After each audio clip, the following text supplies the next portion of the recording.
예, 오늘은 부활절 둘째 주일입니다. 작년에도 말씀을 드렸는데 보통 이제 절기는 성령 강림절하고 성령 강림절 후 첫째 주일, 후 둘째 주일이라고 하는데 부활주일은 후가 없어요. 예, 지난주가 부활절 첫째 주일이었고 오늘이 둘째 주일입니다. 그래서 항상 부활절이다 생각하고 이렇게 살아가는 거죠.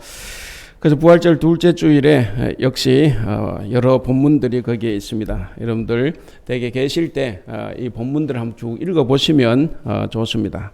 이 본문 중에 오늘은 사도행전과 베드로전서의 말씀을 가지고 말씀을 전하도록 하겠습니다.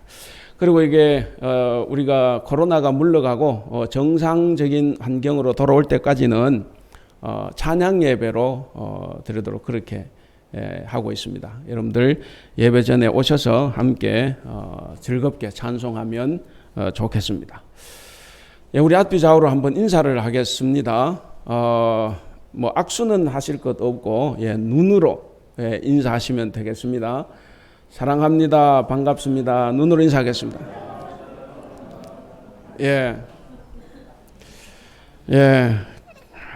여러분들 이 비상시국이 지날 때까지 건강하시기를 바랍니다. 여러 가지로 좋은 점도 많이 있는 것 같습니다. 우리나라도 31번 환자가 나와서 전체를 퍼뜨릴 때만 해도 정말 우리나라 죽는 줄 알았어요. 그런데 다행히도 우리나라가 알고 보니까 방역을 잘해서 지금은 전 세계적으로 이렇게 모델이 되어 있는 것도 한편으로 참 우리나라를 위해서는 참 다행인 것 같습니다. 그래서 이 코로나19가 물러나면 이 기회를 이용해서 우리나라가 좀 더 안정이 되고 또 경제적으로도 조금 더 성장할 수 있는 기회가 되면 좋겠습니다. 전 세계적으로 선거도 코로나19 때문에 30개국인가 40개국이 다 연기를 했는데 우리나라만 유일하게 총선거를 실시를 했습니다. 그래서 요즘 참 우리 해외에 살고 있지만 우리나라가 참 대단한 것 같습니다. 그리고 또 우리는 또 대만이라는 더 안전한 나라에 살고 있기 때문에 그것도 또 감사해야 될지는 모르겠습니다. 지금 너무나 어려운 시국이라 어쨌든 우리가 우리나라뿐만 아니라 우리나라를 통해서 많은 나라들이 앞으로 이게 아프리카나 남미로 건너가면 참 걱정이 많이 될 것 같습니다. 그래서 이 후진국 못 사는 나라들도 이것이 잘 지나갈 수 있도록 우리나라가 많이 협력하고 도와줄 수 있기를 바랍니다. 그것을 위해서 우리가 늘 기도하면 좋겠습니다. 나머지 광고들은 여러분들 쭉 보시고 참고를 해주시고 그리고 항상 기도 많이 해 주시기를 바랍니다. 우리 교회가 빨리 정상을 찾도록. 사실 목사님 저로서는 고민이 참 많이 됩니다. 우리 성도들은 그렇지 않지만 교회에 안 나오다가 계속 안 나오면 어떻게 하나 이런 고민도 참 많이 있습니다. 다행히도 우리 성도들은 그렇지는 않은 것 같아서 참 다행입니다. 저는 참 그것이 감사한데 어제 여러분들 오늘 또 가정에서 영상으로 함께 예배하는 분들도 교회 이 모임을 간절히 사모할 수 있기를 바랍니다. 오늘 말씀 함께 읽도록 하겠습니다. 먼저 사도행전 2장 14절 그리고 22절에서 32절 앞을 보시고 저와 여러분이 함께 교독을 하겠습니다. 제가 14절 읽고 여러분들 이어진 22절 읽고 이렇게 하겠습니다. 사도행전 제가 먼저 읽습니다. 베드로가 11 사도와 함께 서서 소리를 높여 이르되 유대인들과 예루살렘에 사는 모든 사람들아 이 일을 너희로 알게 할 것이니 내 말에 귀를 기울이라.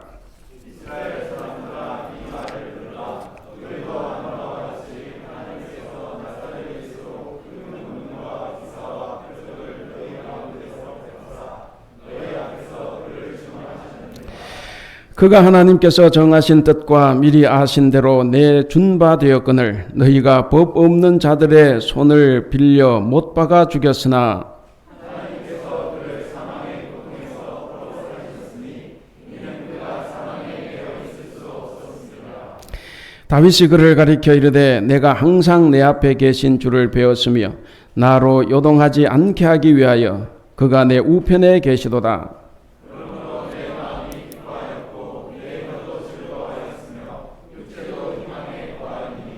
이는 내 영혼을 음부에 버리지 아니하시며 주의 거룩한 자로 썩음을 당하지 않게 하실 것이미로다.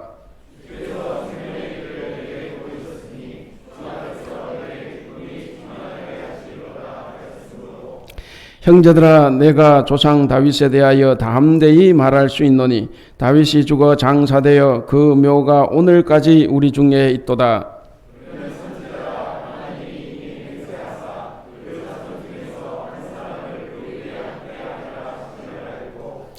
미리 본고로 그리스도의 부활을 말하되 그가 음부에 버림이 되지 않고 그의 육신이 썩음을 당하지 아니하시리라 하더니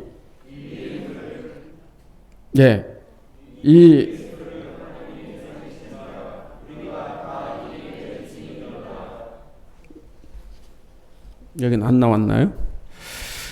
그 다음에 베드로전서로 가겠습니다. 베드로전서 1장 3절에서 9절 말씀입니다. 저와 여러분 한 절씩 교독을 하고 끝절 9절은 같이 읽도록 하겠습니다. 베드로전서 1장 3절에서 9절 3절 먼저 읽습니다. 우리 주 예수 그리스도의 아버지 하나님을 찬송하리로다. 그의 많으신 긍휼대로 예수 그리스도를 죽은 자 가운데서 부활하게 하심으로 말미암아 우리를 거듭나게 하사 산 소망이 있게 하시며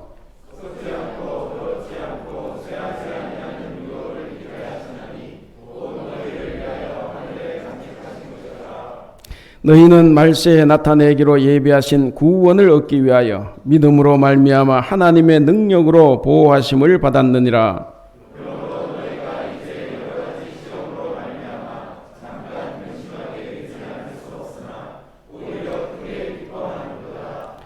너희 믿음의 확실함은 불로 연단하여도 없어질 금보다 더 귀하여 예수 그리스도께서 나타나실 때에 칭찬과 영광과 존귀를 얻게 할 것이니라.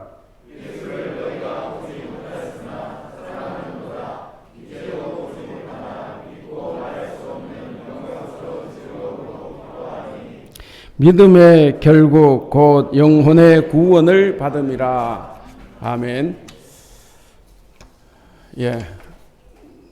앞에서 이렇게 보면 마스크로 얼굴을 가려서 저분이 누군가 이렇게 잘 모르긴 한데 오래간만에 나오신 분도 있는 것 같아요. 오래간만에 나오신 분들은 축하합니다. 오늘은 부활절 둘째 주일입니다. 오늘 성서일과는 주보에 나온 대로 시편 16편 말씀, 사도행전 2장의 말씀, 베드로전서 1장의 말씀, 그리고 요한복음 20장 도마에 관한 본문입니다. 오늘 이 사도행전 읽은 이 본문 말씀은 베드로가 오순절 행했던 설교 내용과 관련이 되는 내용입니다. 그러니까 오순절에 베드로가 유대 주민들과 예루살렘 주민들에게 예수님의 부활 소식을 전한 겁니다. 이건 베드로가 어떤 사람이었습니까? 베드로는 예수님의 수제자라 그랬습니다. 수제자였고, 그리고 예수님을 나는 남들은 다 도망을 갈지라도 나는 죽기까지 예수님을 따라가겠다 이렇게 호언장담을 했습니다. 그런데 예수님이 체포되시자 바로 도망을 쳤습니다. 그리고 3번이나 예수님을 모른다고 심지어 3번째는 저주하면서 예수님을 부인했습니다. 그리고 십자가에서 돌아가시게 되자 예수님께서 부활하실 때까지, 예수님 만날 때까지 그는 숨어서 지냈습니다. 그랬던 그가 오늘 이 사도행전 본문을 보게 되면 예수님을 증거하고 있습니다. 예수님을 죽인 그 예루살렘에서 부활하신 예수님을 담대하게 전하고 있습니다. 정말 참 안타깝지만 어떻게 보면 비루하게 자신의 목숨을 지키기 위해서 도망치고 배신하고 숨어 지냈던 베드로가 자기를 죽일지도 모르는 그 예루살렘에서 지금 부활하신 예수님을 담대하게 전하는 부활의 증인이 되어 있습니다. 그리고 오늘 설교 본문인 베드로 전서 1장 3절에서 9절, 오늘은 이 베드로 전서의 말씀을 가지고 전할 텐데 여기 베드로전서의 말씀도 보면 이 베드로가 로마에 가서 거기서 산소망이신 그리스도 예수를 담대하게 전하는 내용입니다. 베드로는 정말 베드로에겐 참 미안한데 비겁한 자였습니다. 그런데 이제는 죽음의 그 그늘에서 벗어나서 산소망을 가지고 예수님을 담대히 전하고 있습니다. 바로 그런 내용이 베드로전서의 내용입니다. 여러분, 베드로가 어떻게 이렇게 바뀌게 되었습니까? 바뀌게 된 이유가 뭡니까? 바로 부활하신 예수 그리스도, 부활하신 예수님을 만났기 때문입니다. 그가 부활하신 예수님을 만나자 그의 삶이 변했습니다. 그리고 오늘 우리는 그것을 보고 직접 보고 만났던 이 베드로의 증언을 통해서 예수님의 부활이 사실이었다 하는 것을 우리는 믿을 수 있게 된 것입니다. 여러분, 예수님의 이 부활을 불신자들 혹은 지금 여러분들 옆에 앉은 분들에게 어떻게 설득하고 증명할 수 있겠습니까? 그거 쉽지 않아요. 논리적으로 이렇게 설명하는 것이 거의 불가능합니다. 저도 불가능해요. 근데 제가 여러분들 조금 더 뛰어난 것은 뭐냐면 저는 부활을 논리적으로 설명할 수 없는 것을 논리적으로 설명할 수는 있어요. 근데 여러분들은 그것을 논리적으로도 설명을 저보다는 좀 못할 겁니다. 이게 우리가 보지 않았기 때문에 이것을 믿는다는 것은 쉽지 않습니다. 그래서 우리 서로에게 설득하고 증명하기도 쉬운 부분이 아닙니다. 그러나 우리는 바로 이 제자들처럼 변화된 삶을 살 때만이 증명이 될 수 있습니다. 우리의 변화된 삶이 없어서는 절대로 예수님의 부활을 남에게 증거할 수 없을 것입니다. 오늘 이 본문에 있는 베드로전서를 쓴 목적이 이렇습니다. 당시에 이제 1장 1절에 보면 베드로가 소아시아에 있는 여러 교회 성도들에게 회람용 서신으로 보냈는데 이 소아시아에 있는 성도들이 여러 가지 시험을 받아서 큰 근심 가운데 있습니다. 따라서 이 베드로는 그런 근심 가운데 있는 이 성도들, 고난의 직면에 있는 이 성도들, 그 믿음이 흔들리고 약해지는 성도들에게 신앙적으로 격려하고 또 어떻게 이 어려운 시국을 살아갈 수 있는가, 어떻게 이 불안과 공포에 떨고 있는 이 상황에서 신앙인으로 잘 살아갈 수 있을까, 그것을 알려주고 위로하고 격려하기 위해서 오늘 이 서신을 썼습니다. 베드로는 주님의 부활을 보았고 부활하신 주님을 만난 후에 그의 인격과 삶이 완전히 변화가 되었습니다. 그래서 아까 우리 사도행전에서 본 것처럼 그는 유대 예루살렘에서 목숨을 걸고 그는 부활을 증거했습니다. 그렇게 유대에서 사역을 하다가 네로 황제의 로마 황제의 기독교 박해가 시작될 즈음인 60년경에 로마로 갔습니다.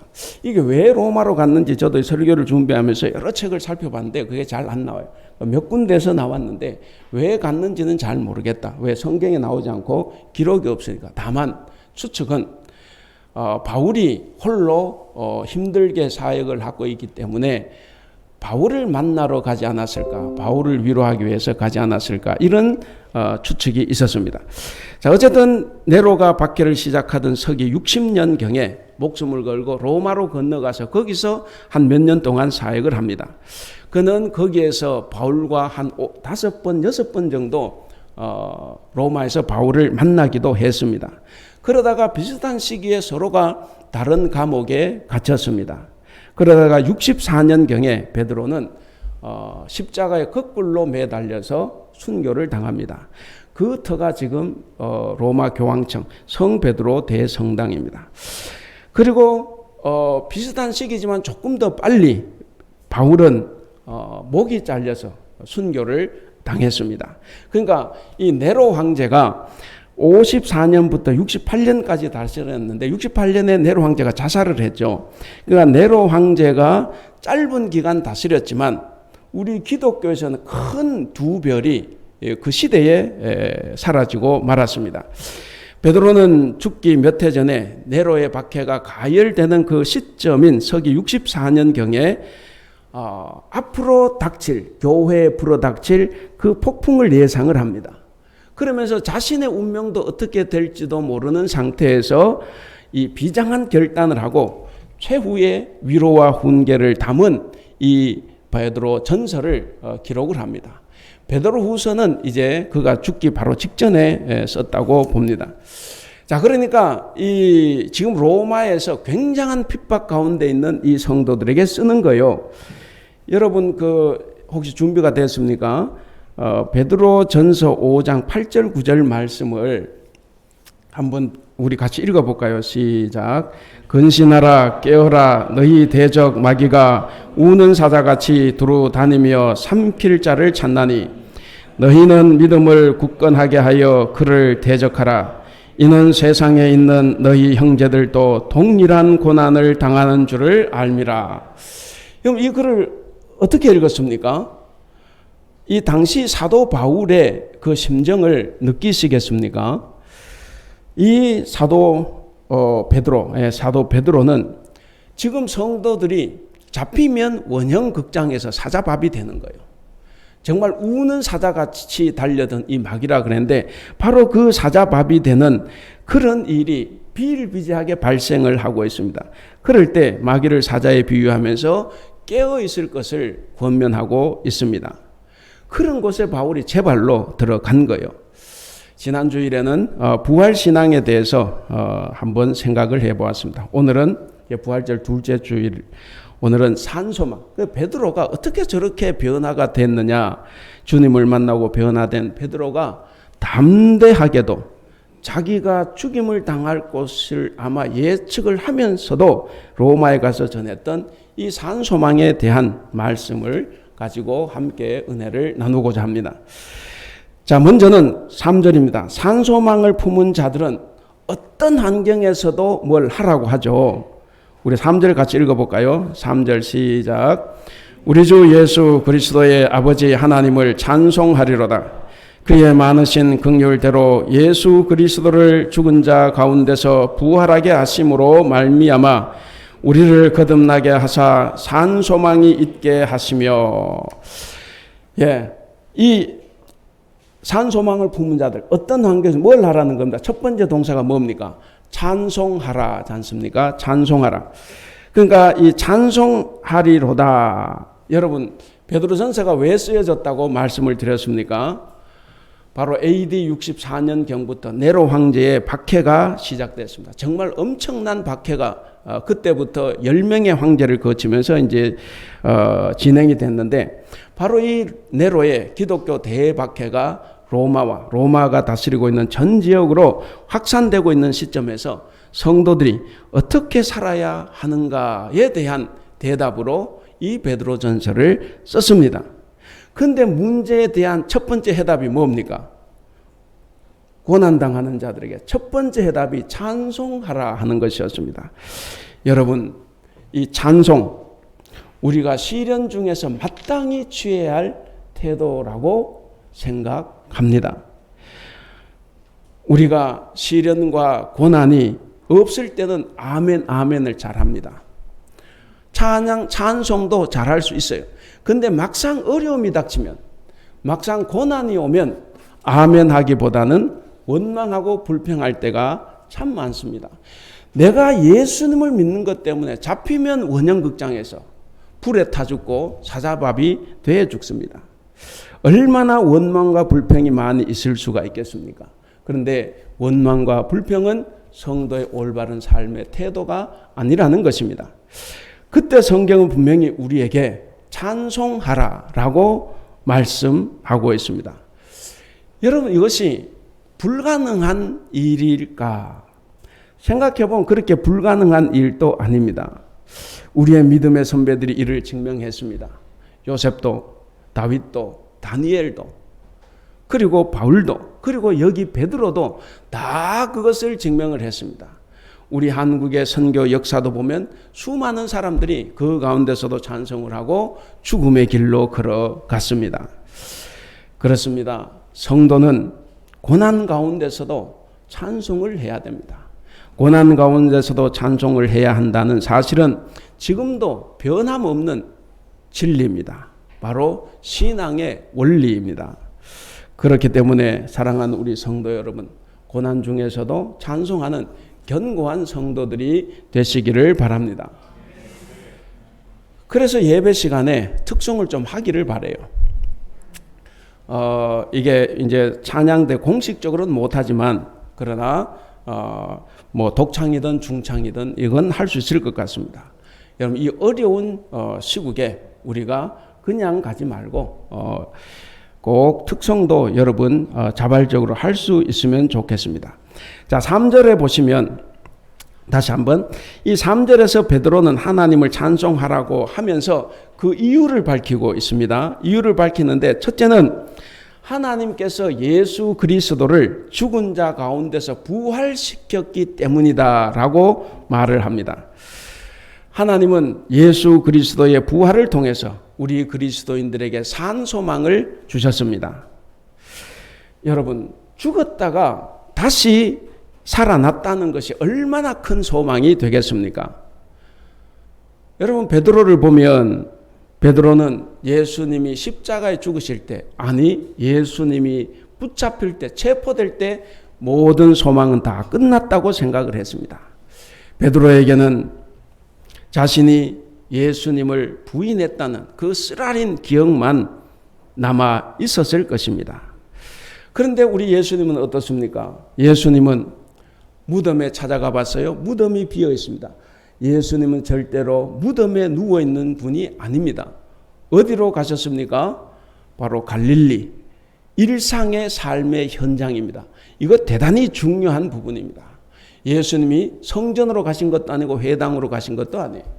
그들이 일상의 삶을 살고 있는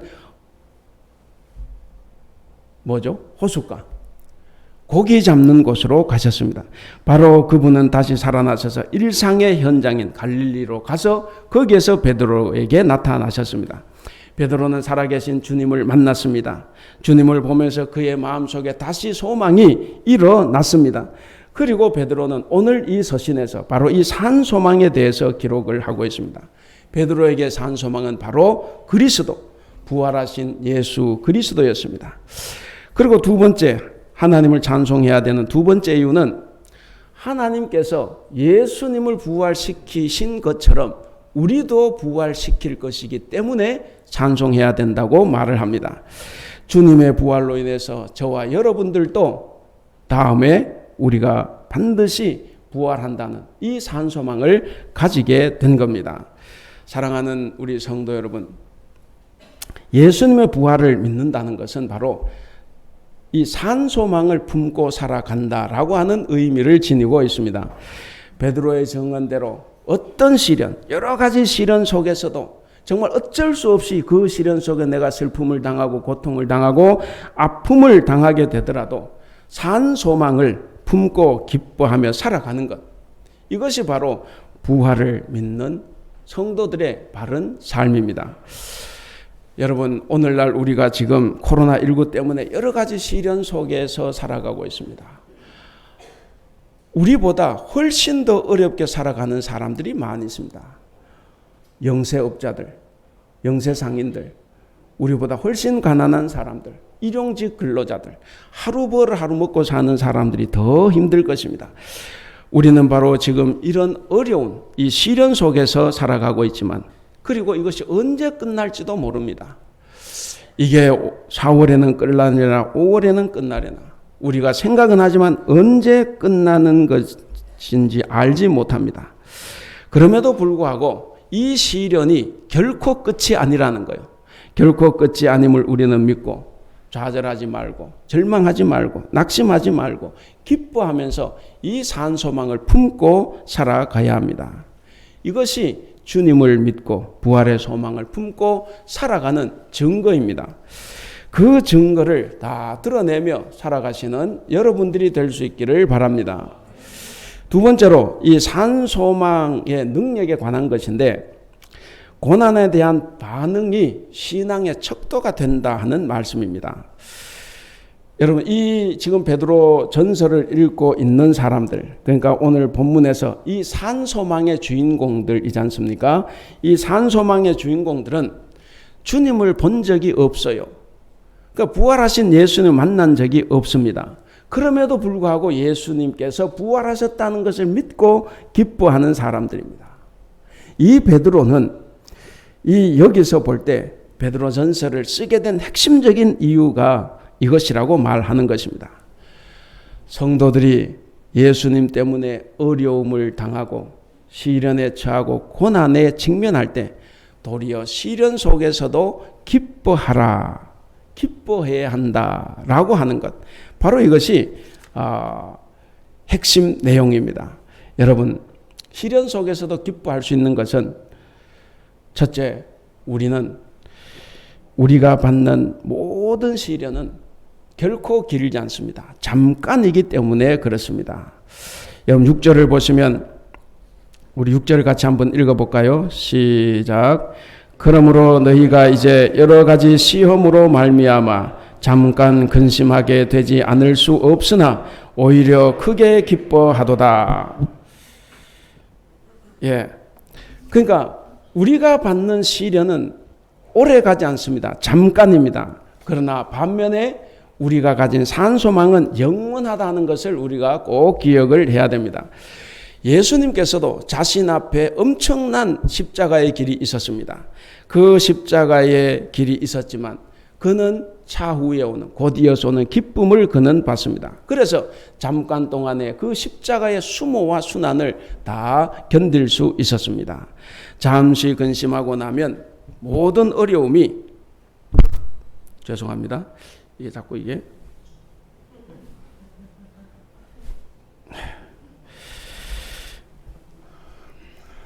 구원받으려고 다시 말씀을 전하겠습니다. 시련 속에서도 기뻐할 수 있는 첫 번째 이유는 바로 우리가 받는 그 모든 시련은 잠깐이기 때문에 그렇습니다. 반면에 우리의 산소망은 영원하다는 것을 우리가 기억해야 됩니다. 예수님도 자신 앞에 마련된 그 기쁨 때문에 십자가의 온갖 순환과 수모를 다 견딜 수 있었습니다. 잠시 근심하고 나면 모든 어려움은 다 지나갑니다. 그렇기 때문에 그것을 생각하면서 현재 고난을 기쁨으로 감당할 수 있는 여러분들이 될 수 있기를 바랍니다. 시련 속에서도 기뻐할 수 있는 두 번째 이유는 그 시련이 오히려 좋은 결과를 가져오기 때문이라고 말을 합니다. 하나님께서 보내신 시련들은 결코 오래가지 않습니다. 우리가 우리 자신을 신뢰하는 것을 다 태워 없애버리면 우리에게는 온전히 믿음만 남습니다. 여러분, 우리에게 있는 이 시련들은 우리의 고집과 아집, 우리의 생각에서 비롯되는 것이 많습니다. 그런 고집과 아집과 불순종을 다 태워 없애고 나면 온전하게 믿음만 남습니다. 따라서 우리의 믿음을 불을 통해서 진짜인지 가짜인지를 다 확인해 볼 수가 있습니다. 그 결과 부활하신 예수님께서 다시 오실 때 우리가 받은 시험들이 정말 참되었다고 잊지 않으시고 우리 주님께서는 보상을 해 주십니다. 우리 7절을 같이 읽어보겠습니다. 7절 시작. 너희 믿음의 확실함은 불로 연단하여도 없어질 금보다 더 귀하여 예수 그리스도께서 나타나실 때에 칭찬과 영광과 존귀를 얻게 하실 것이라. 불로 통과하는 것. 그러나 하나님께서는 그 부분을 다 우리가 통과할 수 있도록 마련해 주십니다. 그래서 우리가 잠깐 동안의 시련을 견디고 나면 하나님께서 우리에게 더 큰 은총을 주십니다. 그러나 사랑하는 성도 여러분, 우리가 이것을 알아요. 알지만 현실의 세계에서는 우리들에게 시시각각으로 다가오는 여러 가지 어려움들, 그런 시련들, 걱정이 됩니다. 우리 코로나19도 언제 끝날까? 우리가 잠깐의 시련이라고 하지만 그러나 걱정이 되고 우리에게 고통을 주고 근심에 빠뜨리기도 합니다. 우리는 인간 관계도 잘못되면 근심을 하게 됩니다. 경제 상황이 조금만 어려워져도 우리는 걱정하고 염려하고 근심을 합니다. 하물며 이 베드로 전서가 쓰일 당시처럼 이 기독교에 대한 국가적인 방해, 국가적인 박해가 생명을 위협할 정도로 가면 어떻습니까? 지금 우리는 한순간이 지나갔지만 코로나가 엄습할 때는 우리도 그럴 수가 있습니다. 그러나 이 베드로 전서가 쓰일 당시는 더 위협적인 상황이었습니다. 안전을 보장받지 못한다고 하면 정말로 암담할 것입니다. 게다가 가정을 이끌어가는 가장이라고 하면 이 경제 상황이 좋지 않을 때 그 중압감은 훨씬 더 클 것이라고 생각을 합니다. 밤새 잠을 못 이루다가 눈을 떠서도 근심과 걱정으로 하루를 시작하게 될 것입니다. 사랑하는 우리 성도 여러분, 그럼에도 불구하고 하나님께서 우리에게 요청하시는 삶의 태도가 무엇입니까? 우리가 다시 한번 6절 읽어보겠습니다. 6절 다시 읽겠습니다. 시작. 그러므로 너희가 이제 여러 가지 시험으로 말미암아 잠깐 근심하게 되지 않을 수 없으니 오히려 크게 기뻐하는도다. 예, 바로 기뻐하는 것입니다. 오히려 크게 기뻐하는도다. 왜 그렇습니까? 그것은 우리가 당하는 시험은 결코 길지 않기 때문에 그렇습니다. 그 시련이라는 것은 영원하지 않습니다. 그러나 그 시험을 통과하는 자들에게는 하나님의 칭찬과 영광의 복이 기다리고 있기 때문입니다. 여러분, 우리가 당하는 시험은 결코 영원한 것이 아닙니다. 우리가 당하는 시험은 결코 우리를 무너뜨릴 수 없습니다. 우리가 당하는 시험에 우리가 좌절할 필요가 없습니다. 오히려 이 시험은 잠깐입니다. 잠깐이고 이 시험에서 믿음을 지킨 자에게는 하나님께서 크게 보상을 해 주신다고 하십니다. 여러분 6절 말씀을 공동 번역으로 읽으면 이렇습니다. 그러므로 기뻐하십시오. 여러분이 얼마 동안 갖가지 시련을 겪으면서 슬픔을 맛보아야 한다고 해도 그것은 여러분의 믿음을 순수하게 만들기 위한 것입니다.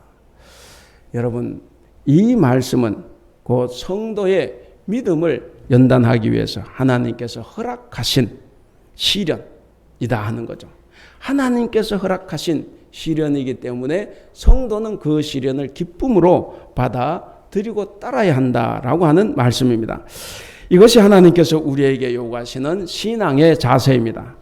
따라서 성숙하고 온전한 신앙을 가진 성도라고 하면 그 시련을 기쁨으로 감당할 수 있습니다. 그러나 어린 아이일수록 작은 고통에도 힘들어하죠. 작은 고통에도 힘들어하고 민감하게 반응하는 것처럼 정말 연약하고 부실한 신앙을 가진 성도라고 하면 작은 고난에도 기뻐하지 못하고 늘 불평하고 불만을 하게 될 것입니다. 곧 이 말씀은 신앙 정도에 따라서 고난에 대한 반응이 천차만별로 서로 다르다라고 하는 것입니다. 그래서 이런 미성숙한 신앙은 마태복음 말씀에 보면 바로 모래 위에 집을 짓는 자와 같습니다. 그들은 비가 오고 홍수가 나면 어떻게 할 바를 몰라서 안절부절합니다. 그런 상황을 견디지 못합니다. 그런데 성숙한 신앙을 가진 사람들은 반석 위에 집을 지은 사람과 같습니다. 역경과 어려움과 고통과 고난, 이 시련이 와도 절대로 요동하지 않습니다. 그리고 자기의 자리를 잘 지켜냅니다. 정말 건강한 신앙을 유지할 수가 있습니다. 오히려 힘들고 어려울 때 더 성숙한 신앙, 건강한 신앙을 유지할 수 있습니다. 또 어떤 시련에도 웃음을 잃지 않습니다. 그래서 이들은 고난을 바라보면 외칩니다. 무엇을 외치겠습니까? 이 고난이 우리에게 다가왔고 우리도 지금 코로나19 때문에 여러 가지 힘들고 어려운 상황에 있습니다. 이 또한 지나가리라. 이것이 길면 얼마나 길 것이냐. 나는 충분히 견디고 이길 수 있다. 이 고난은 반드시 지나간다라고 우리는 외칠 수 있어야 합니다.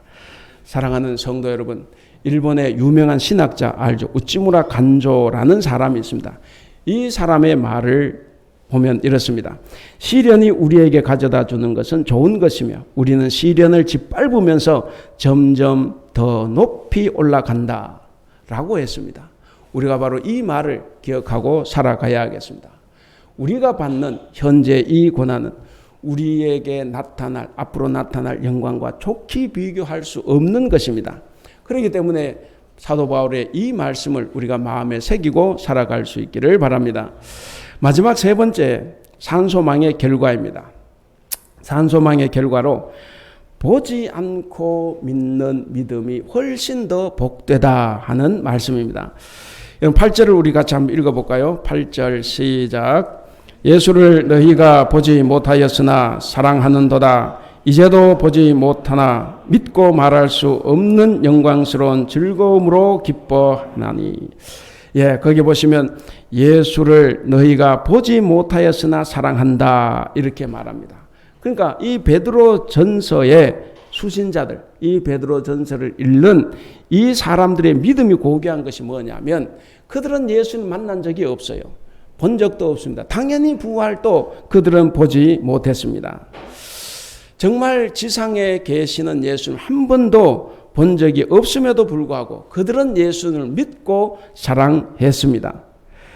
그로 인해서 정말 말할 수 없는 영광과 기쁨 가운데 그들은 지냈습니다. 그래서 8절 후반절에 보면 보지 못하나 믿고 말할 수 없는 영광스러운 즐거움으로 기뻐한다 그랬습니다. 오늘 병행 본문인 사도행전 요한복음 2장에 보면 도마 이야기도 나오죠. 도마 보고도 예수님께서 말씀하셨죠. 보지 않고 믿는 자가 복되다 그래요. 누굽니까?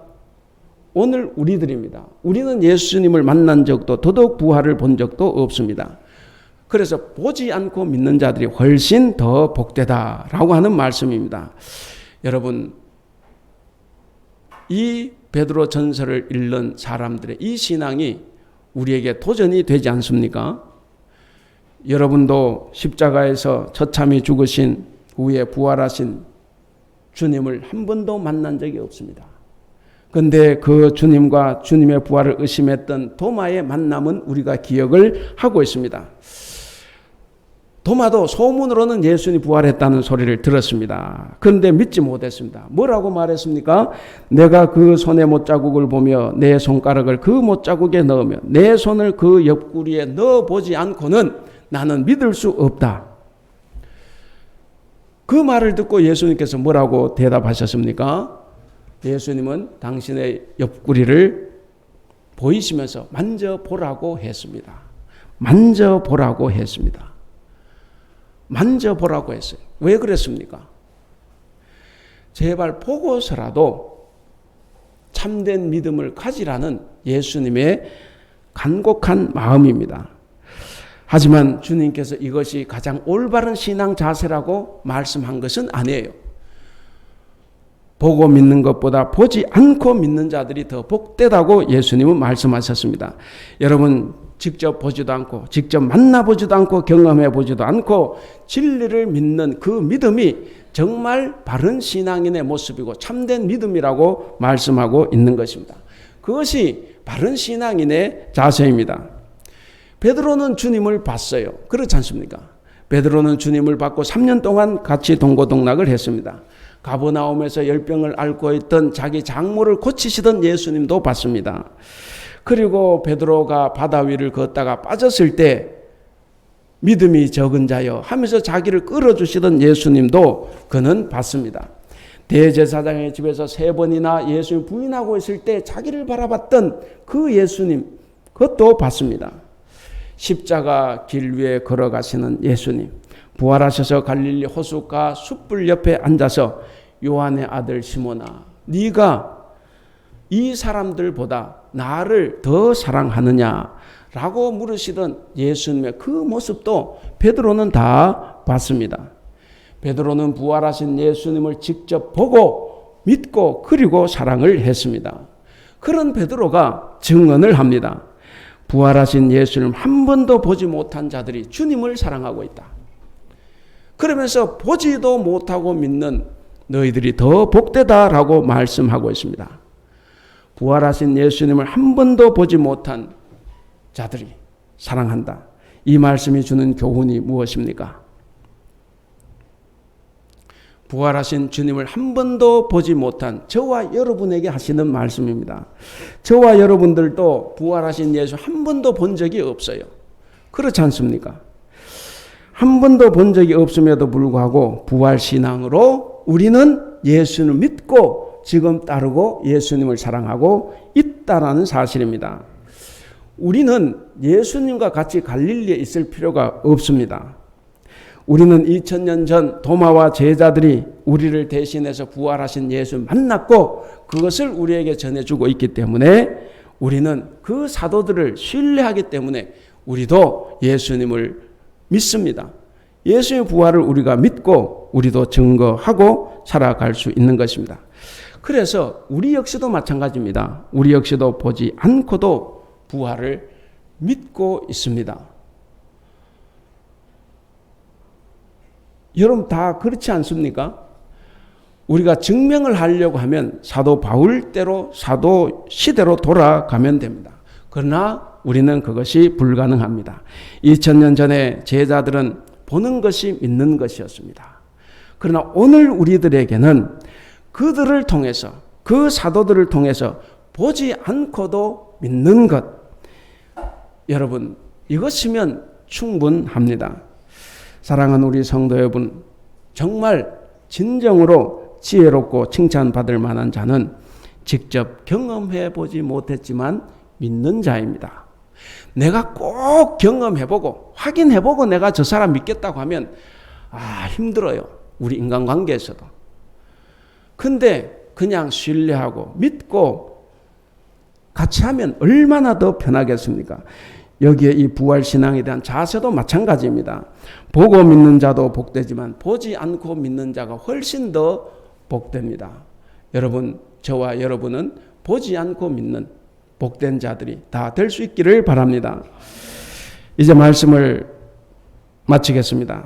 신앙에는 반드시 어려움이 따릅니다. 어려움이 따르게 돼 있어요. 신앙생활을 잘하면 잘할수록 더 큰 어려움에 빠집니다. 여러분 이 베드로전서의 이 수신자들도 예수를 안 믿으면 그런 사자밥이 될 리가 없고 불에 타 죽을 리가 없습니다. 왜 베드로가 자기 죽을 줄 알면서도 그 말년에 로마에 가서 거기 가서 죽겠습니까? 여러분 신앙에는 어려움이 따릅니다.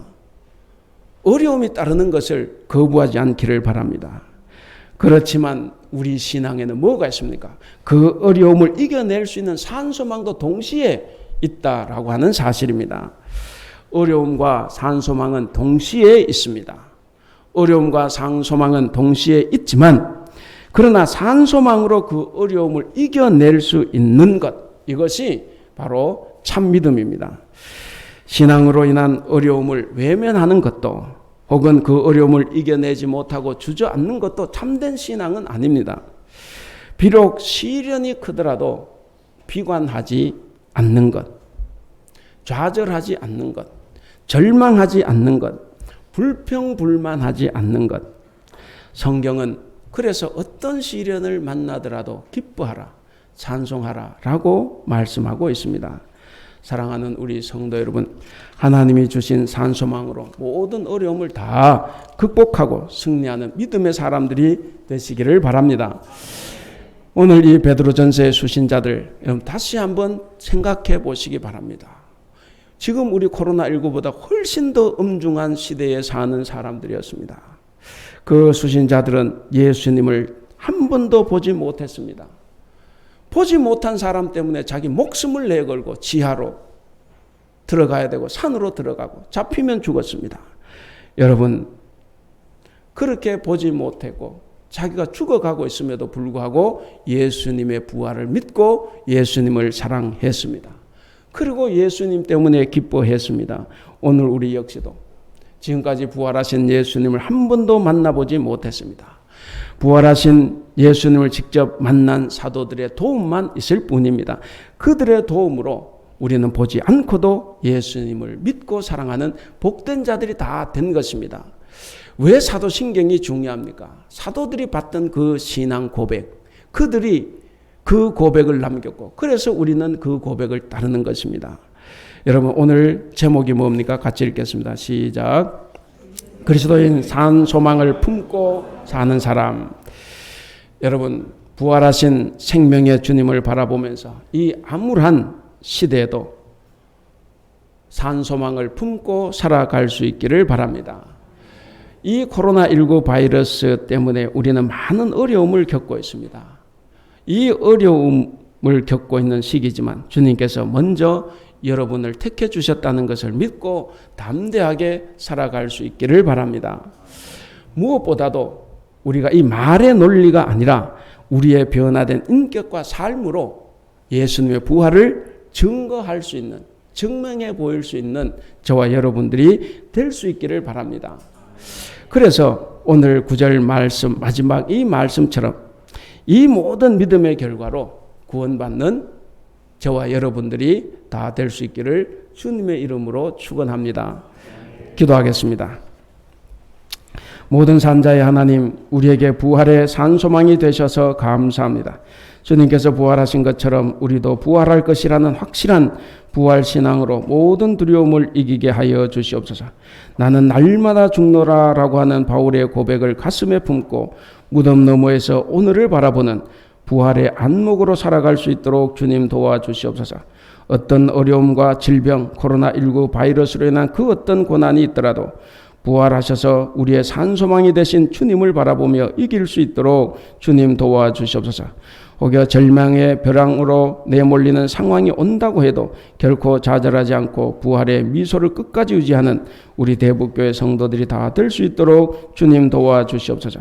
절망을 희망으로, 슬픔을 기쁨으로, 거짓을 진리로, 어둠을 빛으로, 죽음을 영원한 생명으로 바꾸시는 우리 주 부활의 주이신 예수 그리스도의 이름으로 기도하옵나이다.